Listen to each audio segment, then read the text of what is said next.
Section 1. You will hear a woman calling a local museum about children's art and craft workshops. First, you have some time to look at questions 1 to 5.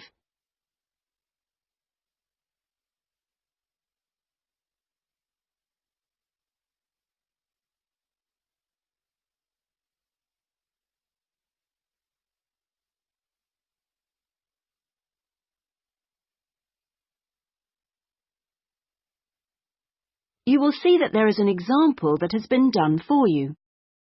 On this occasion only, the conversation relating to this will be played first.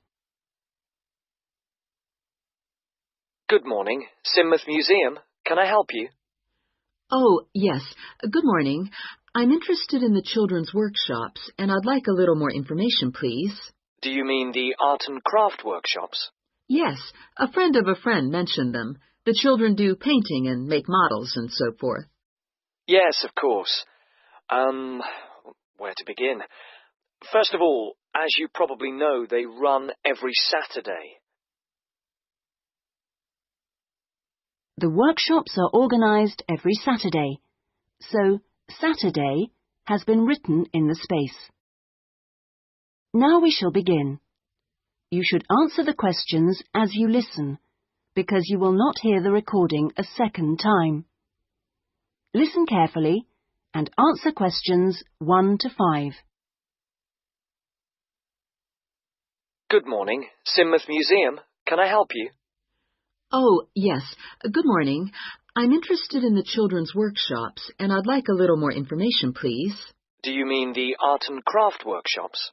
Yes, a friend of a friend mentioned them. The children do painting and make models and so forth. Yes, of course. Where to begin? First of all, as you probably know, they run every Saturday. Fine. And what about ages? Well, all ages from 5 upwards are welcome, though we do ask that children below 8 years of age are accompanied by an adult. Fine. That wouldn't be a problem. What about cost? Well, I think you'll find them very reasonable. It's £2.50 a child, with 80p off for 2 or more children from the same family. Oh, yes. Very reasonable. And are they held in the main museum? Not exactly. They're nearby. Could you give me the full address?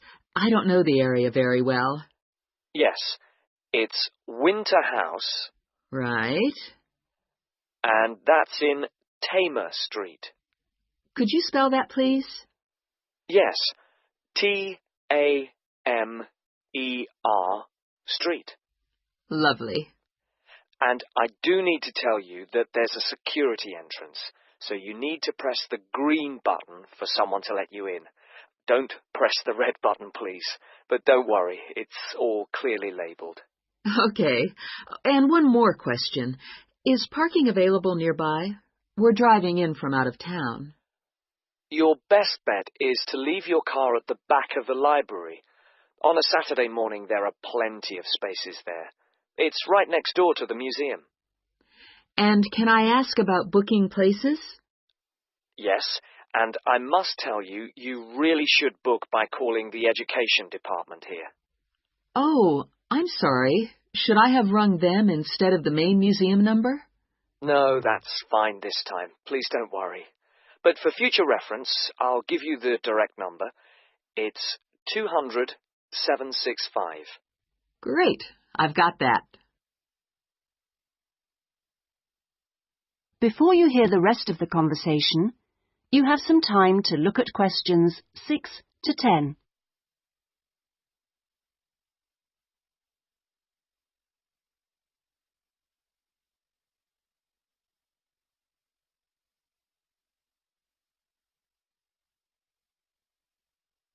Now listen and answer questions 6 to 10.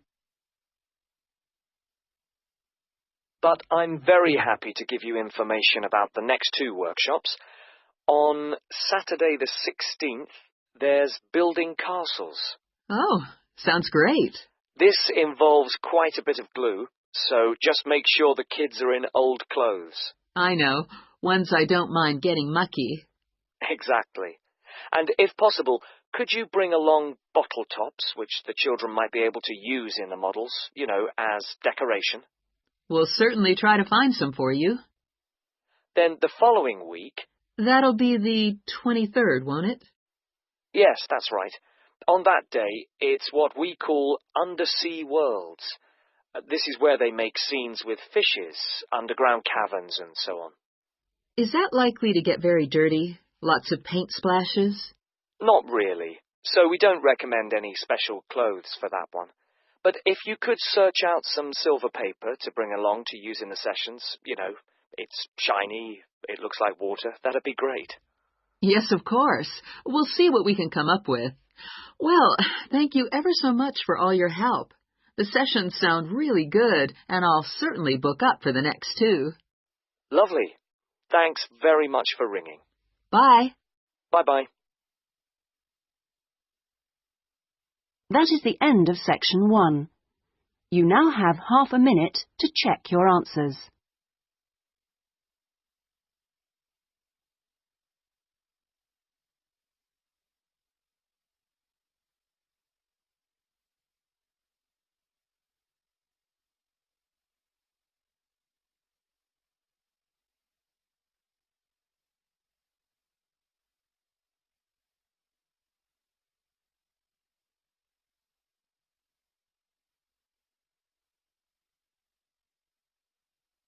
Now turn to section 2.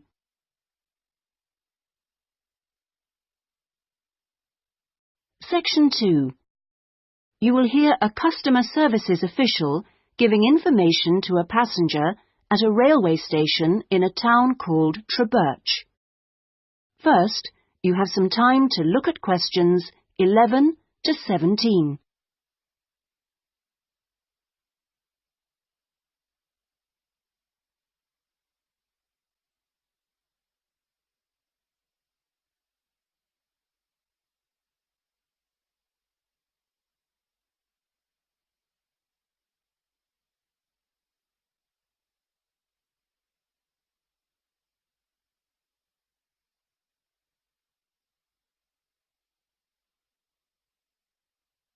Now listen carefully and answer questions 11 to 17. Hello. My family and I are staying here in Trebirch for a week or 2, and we wanted to know about the train services. We're hoping to do a few local trips. Okay. Well, I can give you lots of details about all the trains going from Trebirch in the southwest.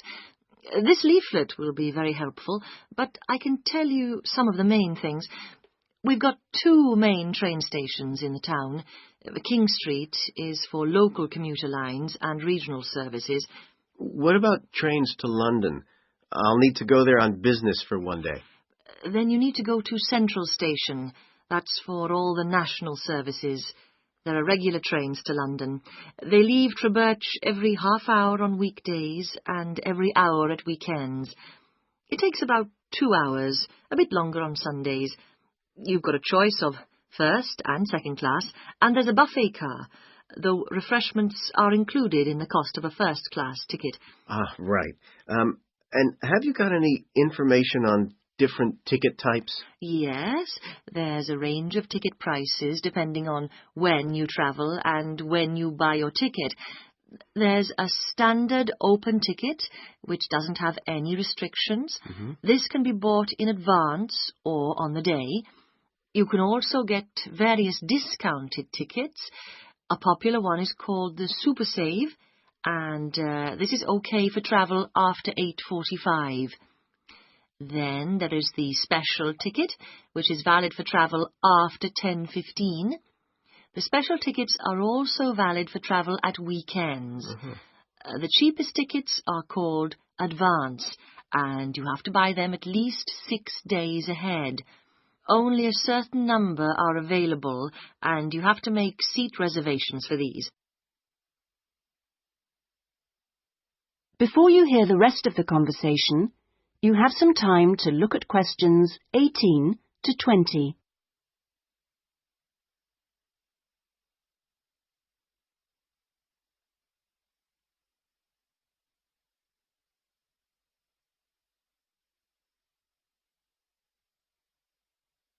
Now listen and answer questions 18 to 20.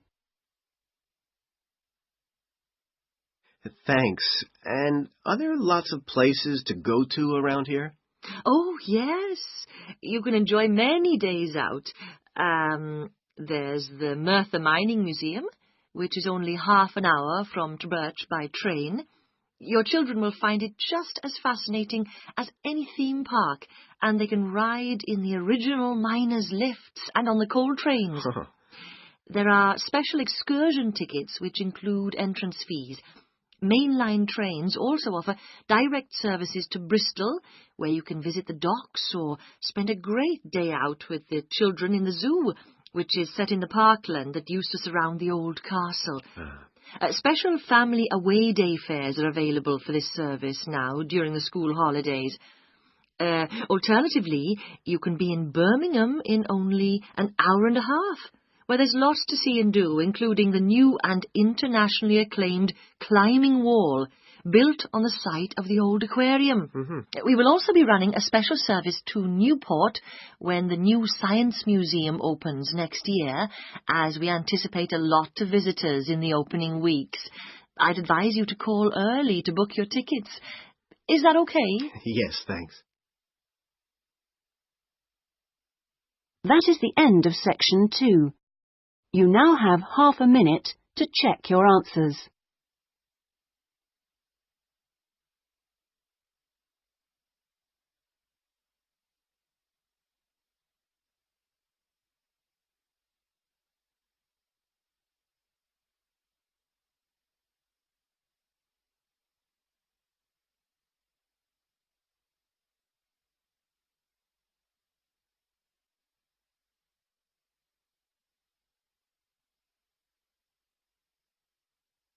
Now turn to section 3.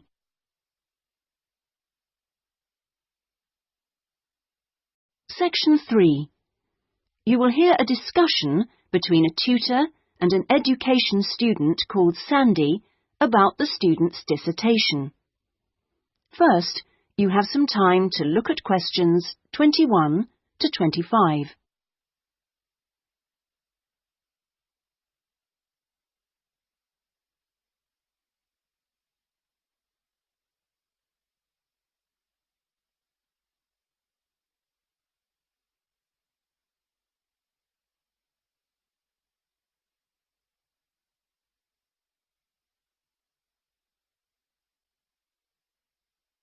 Now listen carefully and answer questions 21 to 25. Hello, Sandy. How have you been getting on with your dissertation? Fine. And I've been working hard on the various action points we agreed on our last tutorial. Do you want to talk me through what you've done? Yeah, sure. Well, we agreed on 3 main targets for me to aim for. The first one was to find out about suitable data analysis software. Yes. And what I decided to do was to look through catalogues specialising in IT. That's a good idea. What did you come up with? I found the names of 2 promising ones. Right. But I also thought it'd be worthwhile talking to a lecturer. Oh, right. Who did you see? Jane Prince. Do you know her? She's in the computer centre? Yes, of course. She's the new head. Yes, well, she was very helpful. Oh, that's good. Did she suggest anything in particular? Yeah, she recommended software called VVAT and said I should book up for a couple of practice sessions using VVAT. Great. I'm sure you'll find them useful. And, of course, the second target was to draw up a survey checklist, which... Yes, you emailed me it last week. Have you had a chance to look? Of course. I think it's good. Very much on the right lines.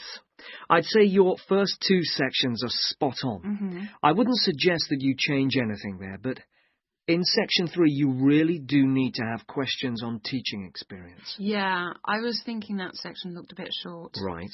And my third target was do further reading on discipline. Oh, yes. I mentioned a couple of writers, didn't I? Yes, well, I got hold of the Banerjee, and I thought that was excellent, but I'm afraid I didn't manage to get hold of the essays about classroom management.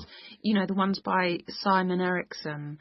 The bookshop said it was out of print, and the library doesn't have a copy. Oh, right. And I'm afraid I've lent my copy to another student. What I suggest you do is try the library again.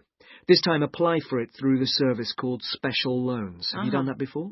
You're entitled to 6 books a year. Yes, no problem. That's what I'll do. So, lots of useful work done.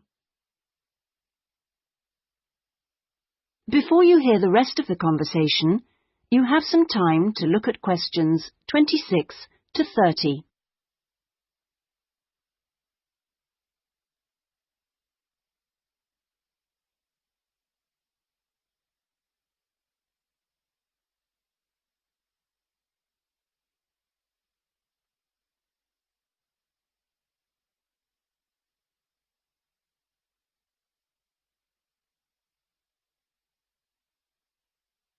Now listen and answer questions 26 to 30.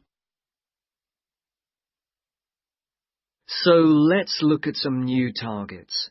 We'll start by having a chat about your Chapter 1. I very much enjoyed reading it. Your written style is very clear, and you've included lots of interesting descriptions of education in your target area. I've just got a couple of suggestions for some additional work. Of course. Could I just ask, what do you think I should call it? Well, I'd go for something like context review. What do you think? Well, short and to the point. Exactly. Now, as regards specific areas to work on, I'd be quite interested to have a few more statistics about the schools in the different zones. Oh, that wouldn't be a problem. I can get them from the internet. Great. And although you did make a reference to quite a few different writers, I think you should aim to cite more works written later than 2000. OK. That's more difficult, but I can try. When do you want that done by? Oh, it's not urgent. I should aim for the end of term. But in the meantime, I think you should also be thinking about Chapter 2. Should I be drafting it already? No, but I think you should note down its main sections. Yes. You know, I always find that the hardest part... I always find it helpful to put some ideas on index cards. Yeah. And then you can sort them and even lay them out on the floor. It's a real help. Well, I'll certainly try it. Okay. When would the deadline be for that? My advice would be to get it done before you embark upon the research.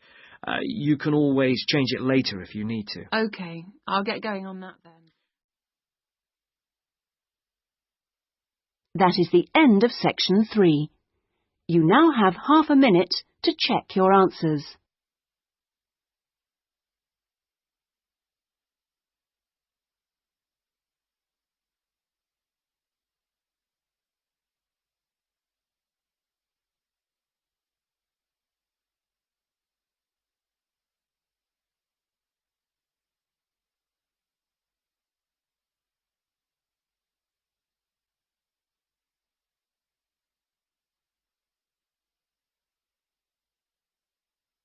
Now turn to section 4.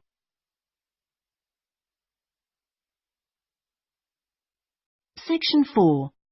You will hear part of a lecture about the history of moving pictures. First, you have some time to look at questions 31 to 40.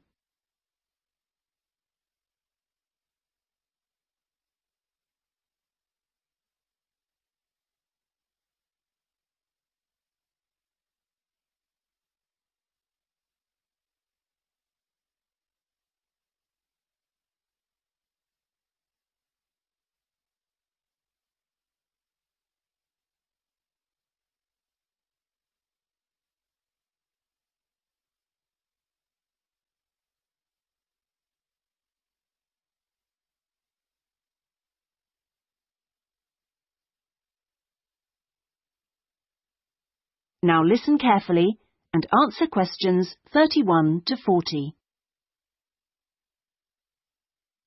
Many believe that the story first began in America in 1877, when 2 friends were arguing over whether a horse ever had all 4 feet, or hooves, off the ground when it galloped.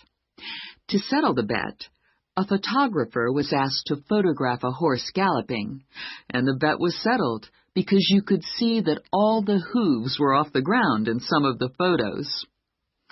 What was even more interesting was that if the photos were shown in quick succession, the horse looked like it was running. In other words, moving pictures. The person who became interested in taking the moving pictures to its next step was the famous American inventor Thomas Edison.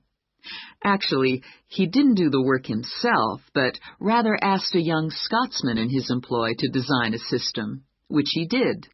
Now, this young fellow was clever, because the first thing he did was study other systems, primitive as they were, of moving pictures, and then put all the existing technologies together to make the first entire motion picture system. He designed a camera, a projection device, and the film. The system was first shown in New York in 1894 and was really very popular. Apparently, people lined up around the block to see the wonderful new invention.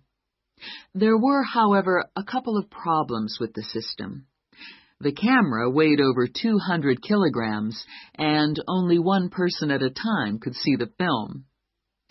Well now, news of the new system in America traveled fast, and a number of rival European systems started to appear once people had heard about it. The single problem with all the systems was they couldn't really project the film onto a screen, so more than one person could see it. Then, in 1895, 3 systems were all developed, more or less at the same time and independently of each other. I guess the most famous of these was by the Lumière brothers from France, and they called their system the cinematograph, which of course is where the word cinema comes from. There were also 2 brothers in Germany who developed a successful system, and they called it a bioscope. Well, now once the problem of projection had been solved, the next challenge for the inventors was to make the films longer and more interesting. A continuing problem at the time was that the films had a tendency to break when they were being played, a problem which was caused by the tension between the 2 wheels, or reels as they are called, which hold the film. Now, this problem was solved by 2 American brothers. They developed the Lantham loop, which was the simple addition of a 3rd reel between the 2 main reels, and this took all the tension away, with the result that the film stopped snapping.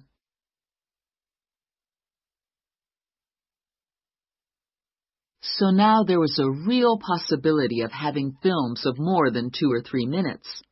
And this led to the making of the Great Train Robbery, the very first movie made. It only lasted 11 minutes, but was an absolute sensation, and there were cases of people watching the movie and actually fainting when the character fired a gun at the camera. Almost overnight, movies became a craze. And by 1905, people in America were lining up to see movies in store theaters, as they were called then. I guess the next big step in terms of development of technology was to have people actually talking on the film. And the first step towards this was in 1926, when sound effects were first used on a film. It wasn't until the following year, however, that the first talkie, as they were called then, was made. This film featured actors speaking only during parts of the film, and was called The Jazz Singer. And it wasn't until 1928 that the first all-talking film was produced, and this was called The Lights of New York. Unfortunately, the sound on this early film was not very good, and I believe they put subtitles on the film. That is, they printed the dialogue along the bottom of the film to compensate for this poor sound quality. Now, with the addition of sound, moving pictures became far more difficult to make. That is the end of section 4. You now have half a minute to check your answers.